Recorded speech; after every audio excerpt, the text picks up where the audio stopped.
participation, I'd like to ask Danette to come up and talk to us about the management of geese in Christchurch and banning the public display of fireworks in New Brighton. You have 10 minutes, and very good to see you this morning.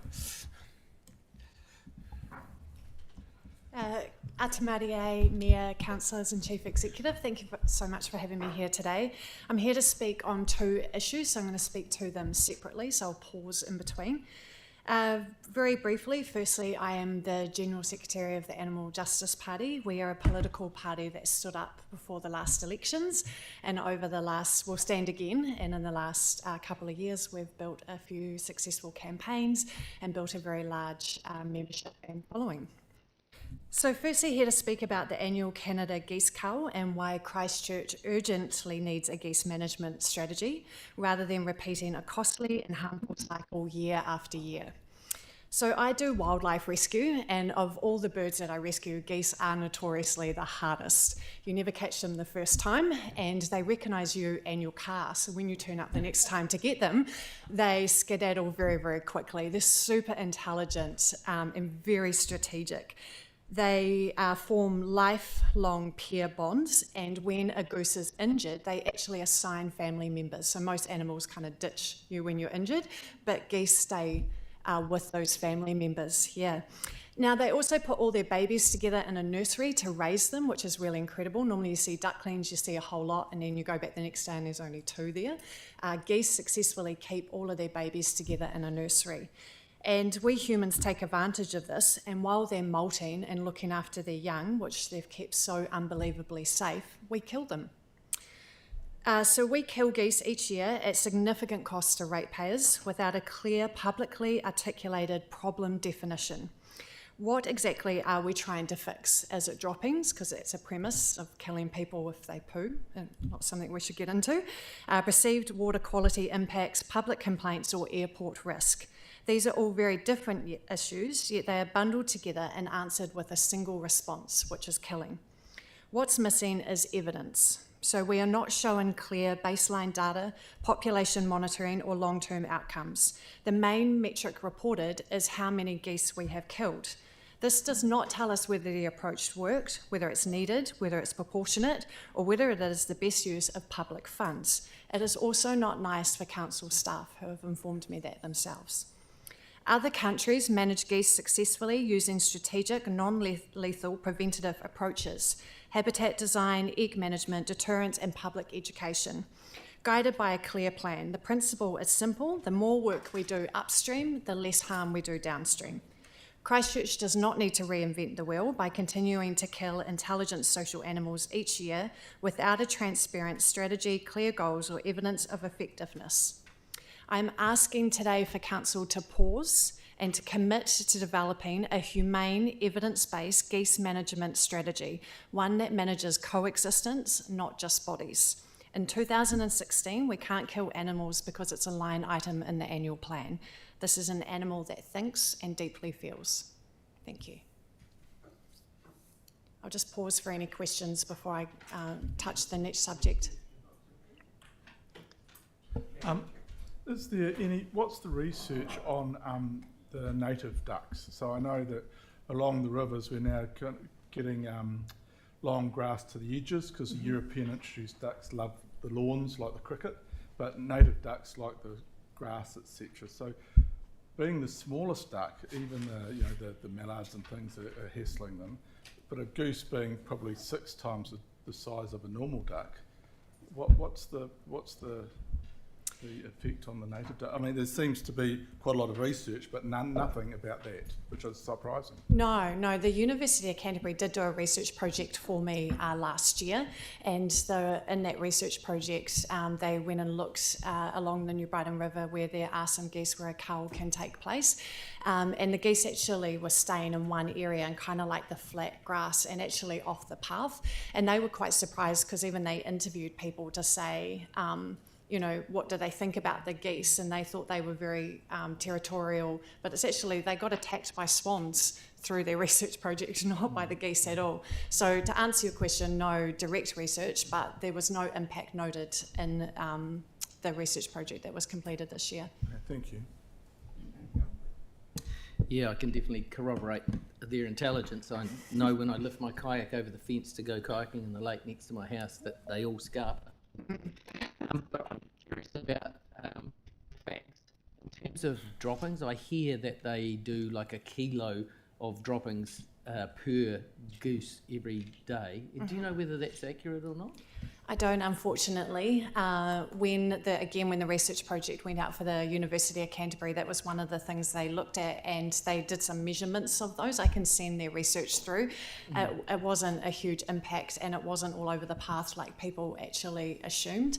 All animals and humans do it, and it's not really a premise that we should use to kill an animal. Yeah, because I noticed amongst my neighbours a great opposition to the geese, but total acceptance of the swans and the native ducks and the other ducks that are in the area. Just in terms of numbers, do you have an idea of the growth in numbers around the country or in the Canterbury area? I couldn't find anything, and I think that's why we need a goose management strategy, because we should say, well, what is the problem we're trying to solve, and what is the problem we're trying to manage, and what are the solutions upstream to manage that, to try and avoid the harm downstream. And that might be a journey that needs to evolve, because often upstream, as you know, takes a little bit longer.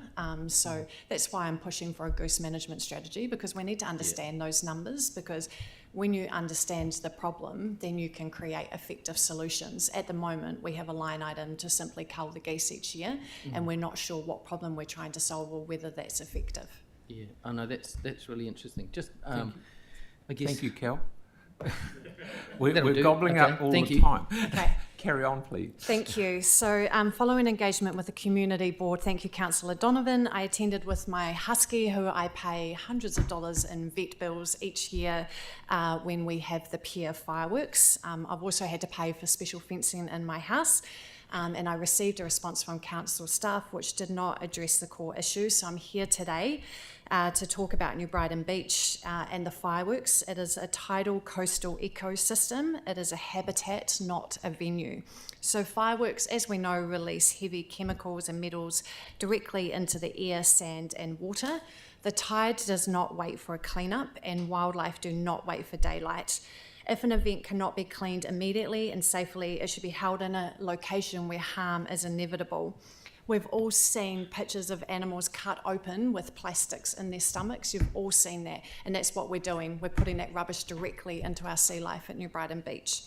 There was no overnight cleanup, for good reason, but by morning rubbish had already entered into the sea. I personally removed, I think, 7 or 8 of the big black rubbish bags. There was already rubbish in the ocean. All the council bins were full, and our blackback native gulls were eating that rubbish. Fireworks can also cause acute distress to wildlife and companion animals, even outside of nesting season, because they waste critical energy with the response.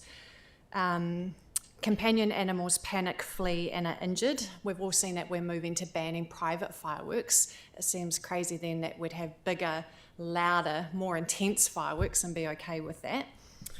Christchurch actively celebrates and protects rare bird life along the Avon Heathcote estuary near the New Brighton Bridge. In August last year, Christchurch City Council produced an article with the title reading, "The wetland is becoming a haven for native wildlife, with new bird species flocking into the nest." That's where they opened it up, just by the bridge. I live just there. It's absolutely beautiful.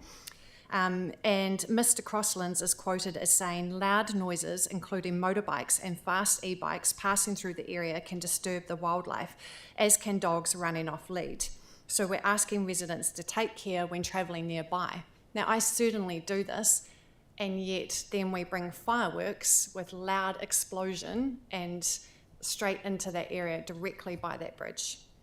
So this is not about opposing celebration, it's about choosing locations and formats that do not cause avoidable harm. Today I'm here asking the council to commit to ending fireworks at the pier and to lead with environmentally responsible alternatives. And on the last note, I just encourage you to check out what Rotorua did for their Matariki celebrations. Absolutely fantastic, and shows a good example of alternatives. Thank you. Okay, we have 2 questions, one from Celeste and then Tim, please.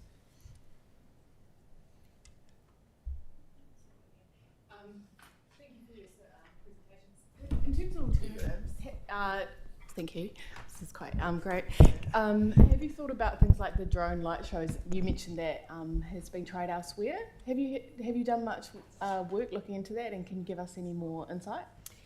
No, I think you would need to do a comparison, and I don't have that current documentation of current state and what that looks like to do any sort of comparison, but across the country it has been done, so I'm sure we could reach out to other councils who are doing it successfully. And in regards to some of your concerns around sort of pollution and animal welfare, are you aware of do you have a view on what that might look like?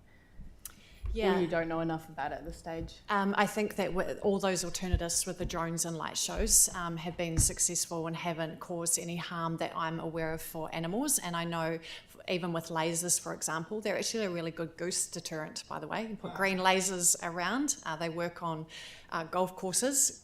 Geese they don't like them. It's very safe and cost effective. So if you're doing that in the sky for a celebration show, you're probably going to move all birds away.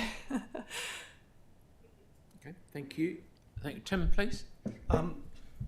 With regards to the fireworks, so wouldn't it be better to have one large fireworks show public than a whole lot of small ones? And the pier is quite a way away, and I realise sound travels, and I can hear it from my place along the Cashmere.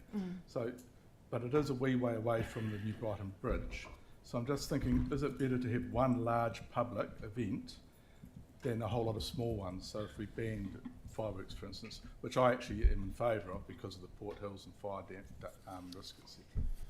I don't think so, to be blunt about it, and that's purely because wildlife and companion animals don't say, oh, this is okay, this is private backyard versus the loud explosions. And I think that bridge is very close to the pier. I actually live right in between them, and my whole house rattles and shakes. And as someone I said who does wildlife rescue, I see firsthand the impact of the birds that die after a public event. Right, thank you. Okay. Thank you very much for coming in and bringing it to us, to our attention. Thank you. Thank you, Mayor. Okie doke.